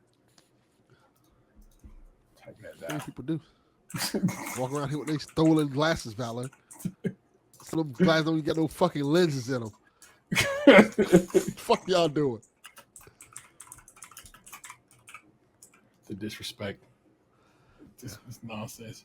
Let's see anything else I'm saying. Nah, man. Like I said, it's been the vibes have been accurate, man. It's been nice. Kids doing good in school. Oldest boy doing good with the Ford that he bought. He bought him copped him a Ford Focus. That's a good first car. Ford Focus. No, it's like his 5th car. Right, that boy has. Yeah, Damn, he can work on cars. And he's what very year good Focus at it. is it?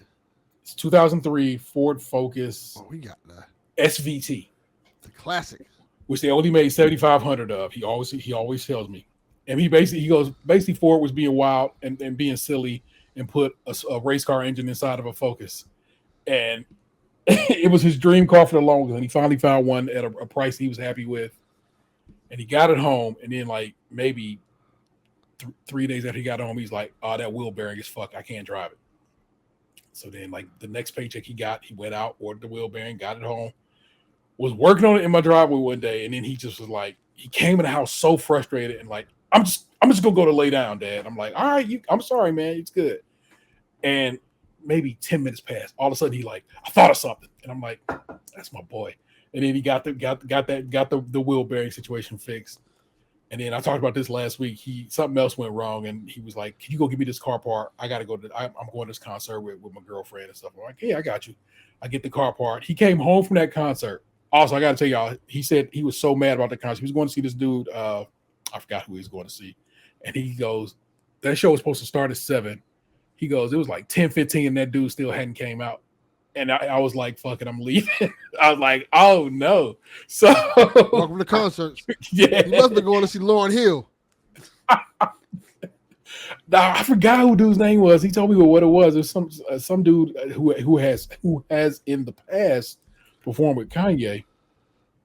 And Consequence? No. I'm Rhyme Fest? No, I'm gonna tell you if you know the name, I'll laugh. I'm trying to think of Kanye. Well, you know shit. I'm gonna just text this boy. Whose concert did you go to last week? And if he answers back in a reasonable amount of time, I'll let you know. Okay. You're on the clock, son. But he basically was like, look, man, I gotta fix this car. I ain't trying to wait around no more. My back started to hurt. He said, so he came home, and then the carport I bought him, he installed on the car, and then it's worked out fine. I was like, all right, then that's great. Clearly, you know what you're doing, little man, and I will always respect it. All right, it says red. Okay, he went to go see Miles. Miles. YUNOMILES. Miles.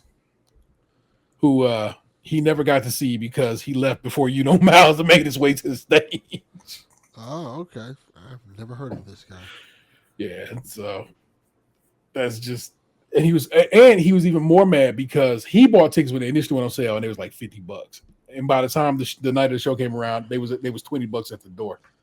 He was super salty about it. Welcome to buying tickets. Yeah. That's how that usually goes. Garbage. Just garbage. I hate it. But the family's good. Everybody's doing well, y'all. You, my listeners, everything is rolling right. So we kicks it and we keeps the motherfucking moving. So there you go. There, you've been caught up on our lives. You know what it is. You know what I'm saying? Every week we head down to the mean streets of Reddit. We dig deep into the subreddit. Am I the asshole? And we decided these motherfuckers is assholes or not. Yeah. Your selection this week are as follow. Am I the asshole for having a boyfriend despite my parents' wishes? Am I the asshole for leaving when my family was late to meet me for breakfast on my birthday? And am I the asshole for telling my father that it was his fault he missed my son's first birthday party? I didn't realize I grabbed 2 birthday ones, but hey, it is what it is. Which one of those sound the most interesting? Do you want to start it off with, though? Let's start it off with the miss my son's birthday. There we go. This is from Hefty T 2143. Hefty T. I love a good Reddit username. Am I the asshole for telling my father that it was his fault he missed my son's first birthday party? My son turned 1 this past weekend. On Sunday, my husband and I threw a birthday party for him at a local kids venue. We confirmed the date with both the venue and our guest a few months ago. One of those guests was my father. Back when I informed him of the date, he told me he'd come. A few days before the party, he asked if there was any way for me to reschedule it. What selfish bullshit is that? I said no, as we'd confirmed everything with the venue. My father then told me he'd be late to the party because there was an event at his girlfriend's church on the same day, and he wanted to attend. So you made this choice. Okay. I would say that my immediate family, including my father, is technically Catholic, but none of us practice it. However, my father's girlfriend is very religious, like Okay. Jesus as her phone wallpaper religious. Wow. Since they started dating a little over a year ago, my father has been attending church with her on a semi-regular basis. He has explicitly told me he doesn't like it, but does it to make her happy. I told my father I was fine with him being late as long as he came to the party at some point. He said he'd show up as soon as the church event was done. A few hours before the party ended, my father texted me the event was still going and he thought it would be in poor taste for him to leave early. So he probably wouldn't be able to come. I didn't hear from him again that day. On Monday, my father called me to explain that the event went on for longer than expected. He didn't apologize, but I asked if I was angry at him. And I said yes. He said he had no way of knowing the event would last as long as it did, but that's not what I'm upset about. I told him he still chose to prioritize an event he didn't even want to attend over his grandson's first birthday party. Made several other choices that led him to completely miss the latter and didn't inform me about any of that until the last minute. All of those decisions were his. So the fact he ultimately did not come to the party was his fault. My father is still refusing to apologize and insists I have no right to be angry over something he had no control over. I'm starting to feel odd about this. My husband is on my side, but my sister told me I'm being dramatic. Am I the asshole? No. No. Not even close. No. Your father is a very disappointing human being. He is a piece of work. Yeah. My thing is this. See, I don't know if I want to be mean when I say this. I get the idea of you wanting to go. Your girlfriend's religious. You're going to her church event, but it's your girlfriend. Yeah. That is your grandchild. Yes. If your daughter wants you there, you should probably be there. And your girlfriend should understand that. Yes. And if she doesn't understand that, then you may be dating the wrong woman. Facts. How random. Let's take a look at Like, all right, we finna go to church and sit here all day. Like, Just yes, you will. Here, I'll drop you off. Make sure you get there safe. Worry not. But I'm not going to be there. I'm going to be over here at my grandbaby's birthday. Yeah. It's really simple. It's that simple. Like, you're just like, I can't do it. I have plans. Yeah. She's got to be disappointed today. Let's take a peek. There will be other church sermons. at the comments. Get the digging in right here. Not the asshole. He made his choice, asked if you were upset, and was told yes. You were, to which he said, well, actually, I was expecting you to placate my feelings about missing the party and prioritizing my girlfriend, who is an adult, over my grandson. Don't you you seriously do not need to soothe his feelings. No. Say to him clearly once more, I'm upset you chose to miss the party. Why you missed it is beside the point. It's not like you were in the ER with a ruptured spleen after a massive car wreck. You were with your girlfriend, period. He doesn't get a free girlfriend over your daughter. Yeah. He doesn't get a free pass on your feelings just because he values his own comfort over yours. The OP responded to that and said, during the first phone call, it did feel kind of like he thought he was the victim, as if missing his grandson's birthday party was something that had happened to him, not something that was his own decision that led to. It's people like this in the world who just don't think of others. But oddly enough, he is thinking of another. He's thinking of his girlfriend. But he was trying to get some coochie. I guess, bro. It better be the best coochie in the world. Yeah, I'd be like, all right, bro. I'm finna hang out with my grandchild. You have fun with all this. I don't want to do two birthday ones in a row, so we'll jump over to this other one. Then we'll wrap up with the other birthday one. Perfect. This one is, am I the asshole for having a boyfriend despite my parents' wishes? This is med school algae. Man, these usernames, always something that I can appreciate. I, 19 female, recently moved away from my city for college. I live in a typical Asian country, India. So my parents are super against dating and sex before marriage and all that BS. At uni, I met Des, 20 male. He's in my year and we instantly hit it off, became best friends. and now have been dating for almost 2 years. I haven't told my parents. My idiot self forgot to delete chats from my phone when I went home. And while I was out with my mom one day, I left my phone charging at home. My dad was home. Surprise, surprise, my dad read the chats and told my mom. They were super angry and threatened to pull me out of college if I didn't drop all contact with Dez immediately. They don't pay my tuition. I got a nice scholarship, so they pay like $50 for 4 years of uni. Wow, as opposed to $15,000 per year. They even refused to let me go back until I begged and begged that this wouldn't continue anymore. I can't piss them off because they pay for my food, and I don't have any money of my own because students here don't have jobs. I thought I would have the strength to end it, but when I came back, one look at Dez as I told him the story, and all my resolve melted away. I love him. I really do. I haven't met anyone as good as him ever. And I know things seem very easy when you're young and the relationships don't have a very good chance of lasting through the years, but I was willing to take the risk. So I lied to my parents and told them that I ended it, even though I haven't. Am I the asshole? P.S. Dev was devastated, but agreed to end things if that's what I wanted. So this person an asshole for, I guess, dating somebody against their parents' wishes. Absolutely not. No. You're in college. You're an adult. This is not the times of Romeo and Juliet, people. You're fine to. I get it. Traditions might be different in the country in India, as this lady speaks of, but just keep it to yourself while you're away, and don't talk about it when you get home. And delete them. Delete the messages, I guess, if that's a problem. Don't leave your phone everywhere. Somebody here in the chat says an even better recommendation. I hadn't even considered it. Get a second phone and don't bring that to your parents' house. Yeah. Burner. There you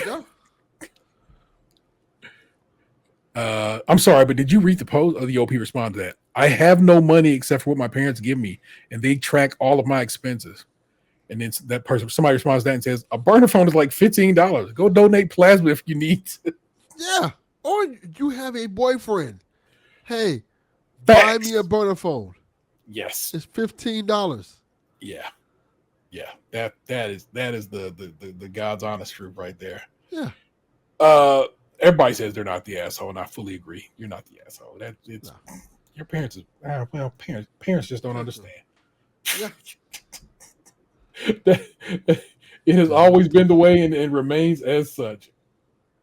Good gracious. All right, that was that one. Let me move that one over here. There, we'll put that in the middle. And this one again. There we go. All right, last one. Am I the asshole for leaving when my family was late to meet me for breakfast on my birthday? Just taking that. No. Does anything that sound that? Yeah, of course not. No. What's wrong with these parents? Yeah, that's a really bad. There is no unless something takes a dramatic turn in this reading. There's no way I could have thought this person was the asshole for this. I want to start. Oh, this is Captain _thick_ comes. Captain thick with 2 C's. That's this person's username. Okay, Captain Thick comes. Thickums, I think is what we're going for, but I don't think they meant that they knew it was going to work out like they spelled it. Yeah. I want to start this by saying I love my family more than anything. Even though they piss me off sometimes, they're my people. Be nice to them or I will hunt you down. Fair enough. So today is my birthday. About a week ago, my mother and sisters made plans to meet me at a little brunch spot in the city near her house, only a short drive away. We agreed to meet at 0700. That's how it's written. So I have no idea where this person's from, but that's how they wrote this time. My mom was driving my younger sisters who live with her. I was driving in from out of town. Something to know about me is that I can't stand being late. It makes me feel sick in a literal sense. So I plan to be places early. So despite getting stuck waiting on a train, I still showed up to dinner at 0650. Something to know about my mom, who I love dearly, is that she is always late, no matter the occasion. Both of my sisters get truancy notices every year because they get dropped off late regularly. I think the only reason my mother hasn't been fired is because she has a government job. God. I hurry up and start waiting. And at 07:20, I get a text from my sister saying, "Sorry, brother. Mom slept in today. We're running late." I'm pretty upset at this point, and I think to myself, this is just her showing no respect for my time or really me. I can't help but think of all the other times people have taken advantage of my patience. At this point, I don't want to have breakfast anymore. I call my mom, but she doesn't answer. I'll wait another 3 minutes before texting her saying, "I'm leaving." Then I leave. Well, almost immediately after I left, mom calls me and asks where I am. I tell her I left. She starts talking about the things she's done for me and that it's wrong and I couldn't even give her a 10-minute grace period.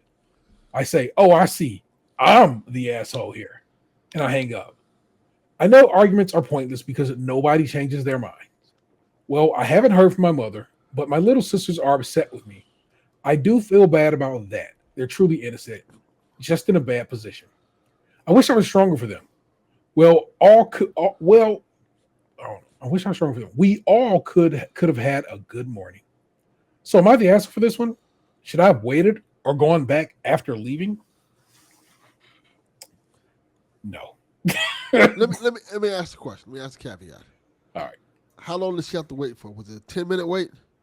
Let's see. 20 minutes after they should have been there, he calls his mom, who doesn't answer, and then another 3 minutes after that, so 23 minutes, 25 minutes probably total. Well, then you're not an asshole at all. They're the assholes.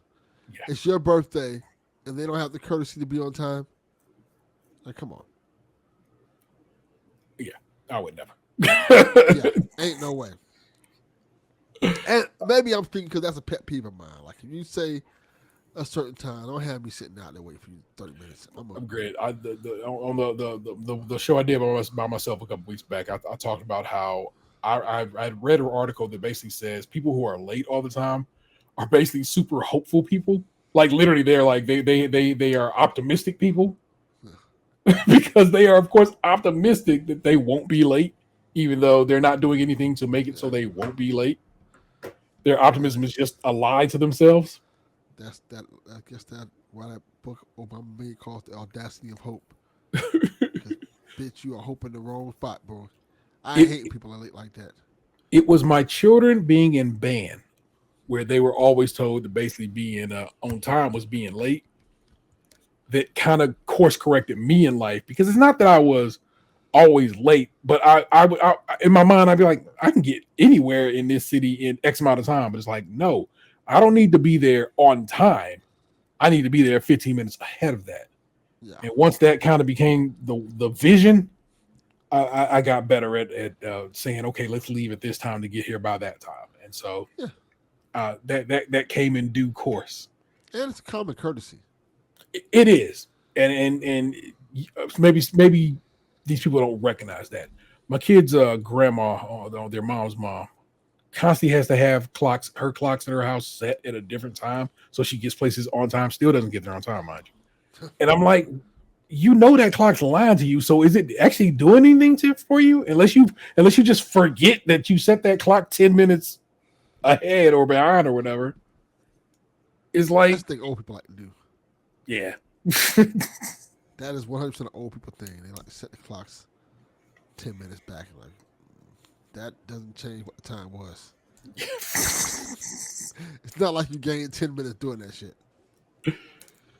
It's just, I don't know. It's just goofy, and I don't understand the process, the idea, you know. But hey, let's take a quick peek at the comments. Not the asshole. I lost a previously great friend because of their lateness. On 2 occasions, I went to their town over an hour away to meet them, and left and meet them and left me waiting the first time for an hour and 20 minutes, the other for 45 minutes when they lived 15 minute drive from the spot we planned to meet. We were in contact throughout my whole journey, letting them know how far I was. But the minute I said I was there, I got the one-way response, but nowhere to be seen. After the 45 minutes, I called, no answer. I texted and told them I was going home. 20 minutes later, they say they hadn't even left the house by that stage. Oh. So I would have been still standing there waiting again. The OP actually responded to this person and says, "I'm so sorry, friend. I know it sucks to be the only one to care. I imagine it was a blessing in disguise. 5 hours later, I'll be there in 5 minutes. I hate that shit, bro. Yeah, bro, don't do that shit to me. My man, Gabe is a habitually late person. Yeah, I will not go anywhere with you. You got me enough times like, I ain't going nowhere with you. Yeah. So I too have a friend that was that when he lived in town was always late. And I wonder to this. I mean, even now as he lives in the RV life, has he gotten any better with his time? No. When next he pops on the show, I'll check down with him on that and see what's going on. But that was this week's Am of the Assholes. Thank you all for listening. If you think we were wrong and want to talk to us, feel free to write in and let us know why you disagree with us. And if you find an Am of the Asshole that you think I would love to hear these guys read it, feel free to shoot it over to us. I'm glad to talk about it because that's how he rolls. My entertainment. Let me click over to my little list here. I'll tell you. Let's talk about our entertainment recommendations or what we've been getting down with this week. Did I close that? No, I didn't. There we go. What I ended up watching this past week. Went to go see Beetlejuice at again that Phoenix Theater over Great North, the Dolby Atmos Theater. Bruh, I'm telling you right now, if you have not seen a movie in Dolby Atmos, I feel like I'm not watching movies anymore. I also want to upgrade my own surround system to Atmos at some point, but then that involves hanging speakers above you, and I ain't there yet. But if I could, I really appreciate the experience. That movie was a fun watch. I was watching the Kind of Funny review of it, and the crew they got together really did not get down with it, and I just think y'all are wrong here. It was a very fun movie, and it has made some decent bread for Warner Brothers. So clearly, I'm not alone.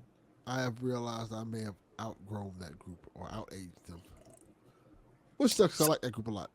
Yeah, it's just for certain. Well, they seem to really have enjoyed Transformers 1, which has me excited to go see Transformers 1. But that's a combination of them saying they liked it and y'all saying y'all liked it last night. So I'm like, okay. So I think Vanessa and I are going to go see that one Saturday or Sunday. So I'm excited about that. Penguin on Chalfie's HBO Max. Yeah. I checked it out and I was like, because if I was again, IGN in this case gave it a 5, and I was like, man, I was like, I told Vanessa, I was like, I heard a review poorly, and I was just like, I was not really thinking anything of it. And then I watched that episode of Penguin, and I was like, IGN is wilding. Oh, they've been giving some trash takes lately. Yeah, I think I want to look up who they got doing their reviews, because I got the feeling they are a little, because they gave a poor review to Transformers too, and I was like, I wonder if the person that reviewed Transformers 1 for them is a true Transformers fan, or just somebody who don't get down with animation. I wonder who they got to review. Yes. But basically, IGN's reviews for film and TV lately have been real kind of not the juice. So I really like that first episode of Penguin, and I was lightweight kind of salty that it's a weekly and not all at once. But then also I take that back because I actually enjoy more than I would think I would. I actually kind of enjoy appointment viewing. And they put that in basically the Game of Thrones spot. Oh, okay. So it's hot. It's real good, man. That first episode was real good. I'm like, I can't wait to watch more. And then, of course, I watched the first 2 episodes of Agatha all along. So 2 comic shows this past week. Love it. I love Catherine Hahn. I love that character, Agatha Harkness, and was very excited to see what they did with it. And how they brought that show back, because basically imagine this as a spinoff of WandaVision. Yes, and it's really great. I have not watched episode 3, which came out tonight, and but I'm excited for that. And me and Vanessa will probably sit and watch that one tomorrow, and I'll let you know. Oh, and what's also back is the Great British Bake Off. Started this week on Tuesday. If you were in England, it comes out tomorrow for the rest of the world on Netflix. And I started watching it and writing my notes already because, of course, that if the Great British Bake Off is back, that means Creme Patissier is coming back in real short order. And so I had to start preparing. And I very much, as I first started watching, I was like, I don't know about this. I was not happy with the bakers. And as soon as it started going, as soon as they started baking, and judging and all this shit, I was right back in it. Right Fully back back in in the it. day, baby. So yes, the Great British Bake Off is back, and you should be getting down with that. And you should probably be listening to Krunchy say it's a Great British Bake Off podcast. It's very good, if I do say so myself. I'll just tell you right now, even my hosts don't know this. We're gonna have Brad Gessner, who was a baker on the Great American Baking Show. He's gonna come in on this first episode to discuss Cake Week with us. That's And dope. I'm excited to have him back on the show for another, because he hit me up today in the on the IG, was like, I see they making Battenbergs, man. You know you might need me to come through. And I'm like, you know what? Tuesday, 8:30, man. You good? He goes, I'll do it. I'm like, cool. So he's just excited to podcast and talk some bake off. And I'm super excited to have him in, especially like I said, because we won't have Ant for probably maybe this whole season, unless he is so inclined to do something about it. So I'm going to be glad to be able to call in the Great American Baking Show bakers that we work with this past season of that show, to have them assist and discuss the British Bake Off. So I'm real pumped about that. Still playing Astrobot. Love that game. I just do. Currently my game of the year, and I don't know what's going to change in that. So Zelda arrives tomorrow. Let's see, what do I have for the rest of the year? Zelda Echoes of Wisdom. That Mario Luigi joint looks real hot. I forgot about that one. Yeah, that one I think is a November drop. Black Ops. What number Black Ops is this? 6. Okay, so Black Ops 6 comes out here in October, but it's on Game Pass, so it's not like I got to pay for. I mean, I pay for Game Pass, but it's like I don't got to go cop a copy of that nowhere. What? Anything else this year that has my eye? I might get that Horizon remaster, because basically they was like pay the damn $10, and I'm like, all right, just pay the $10. Yeah. But that's about it. No new books, no listing out of pocket, but I did start a new podcast. Hyperfixed is a podcast by Alex Goldman, who you might remember if you got down with it, from a podcast called Reply All. He's like basically a tech writer and podcaster, and in this case, Hyperfix kind of takes off on the idea from Reply All that was called Super Tech Support, where basically somebody writes in with a problem that might or might not be tech related, and Alex does everything in his power to see what he can do to solve it.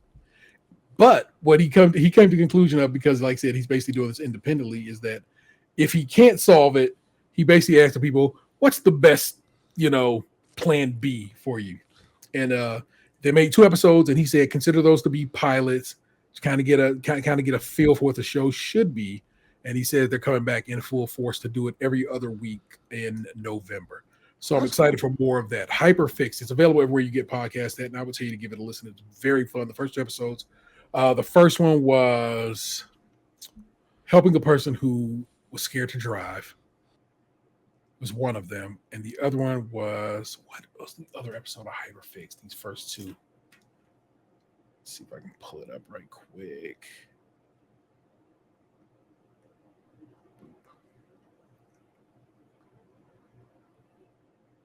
So I wrote him a podcast. Oh, and this lady who was like basically trying to figure out the best way to measure things for baking. Because she knows that for whatever reason, oftentimes recipes will come in cups or things by volume, but people say the best way to actually bake is by weight. And then it's like making sure that your scale is right and so forth and so on. It's like, and it's just super interesting discussions to be had there. I think the episodes are maybe 28, 30 minutes tops. They're nothing where you're like, Jesus Christ, really? I got to still listen to it? You know what I'm saying? Not out of the ordinary. That's cool. Yeah, both of them. One's 28 minutes, one's 31 minutes. The first one is Ava Needs to Measure, and the second one is Gwen Can't Drive.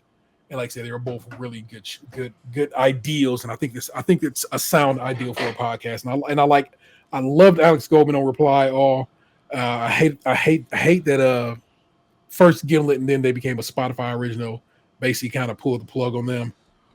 and I'm glad that he has kind of found his own way and is doing his own show. So I would highly recommend it. But that was what I have been getting down with. Devin, what you been watching, reading, playing, listening to? I've been doing much, I've been like podcasting, man. Yeah. But besides that, I watched Beetlejuice. Yeah. Beetlejuice is a great movie. I watched Transformers 1, which I thought was fantastic as well. Same sentiments that you were having. I just waiting for Zelda to come out. We'll play that, get down with that. I've been playing Star Wars Outlaws, which I still like a lot. It's a very fun open world game. It's it needs a little more polish, but for what it is, I like it a lot. That's kind of been it. It's definitely one like I said, I'll pay $45 for it here at Christmas when it goes on a Black Friday sale, because it will. Yeah, 100%. So that is just being patient. So, but there you go, people. That's a show. You know what it is. Please rate, review, subscribe to the show wherever possible. Please subscribe to our YouTube and Instagram. Got somebody else on the YouTube. I'm sure the intent is to try to get to simply. This is an easy number right now. 50 YouTube subscribers before this month ends, which ends in now 4 days from the time you hear this. So will I get there? Maybe. So it'd be great if you were a part of that. So consider subscribing to the YouTube channel, where this show right here is currently streaming live, but I also put up a cleaner version of it because, like I said, the stream is never going to be like as gorgeous as it could be, as the full fat video will be. I actually take download the full version, do a little tweaks to the edit, and I post those on the show the day the actual audio version of the show goes up. So next Thursday in this case. If you want to support the show financially and have a few bucks tossed our way, consider joining us over on Patreon. Remember, at the $5 tier, get extra content each month and early access to new shows. I gave you guys the We Tried Me and Vanessa filmed of the Coca-Cola Oreos and the Oreo Coca-Cola. That's over there. And also posted some of the pictures that I took of those things, because I thought I'd get some close-ups and more detailed shots of those. So that's just popping over there behind the paywall if you want to get down with it. We also got merch over at tpublic.com/user stage crunchy milk, all one word. Go buy a shirt. You might need a new case for that new iPhone. Go ahead, get you one. Get you one with our logo emblazoned across it. It's a good time to be happy. Feel free to give us a call. It's 216-264-6311. That's 216-264-6311. We would certainly love to hear from you. I guess I should tell you the email.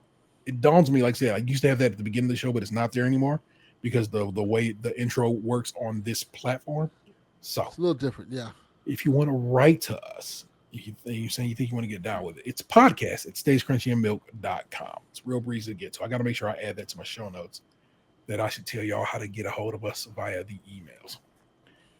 Our missing men are the 216's own Tatum 216. Consider shouting him and his lady out a bit of congratulations for the birth of their third seed. Our missing man, tomorrow is his birthday. He's traveling to Las Vegas, Nevada, to go watch the Cleveland Browns play the Raiders, is Lunchbox 2099. Our guest this evening is Delvin Cox of the Delvin Cox Experience and many other podcasts on the PSVG network of shows.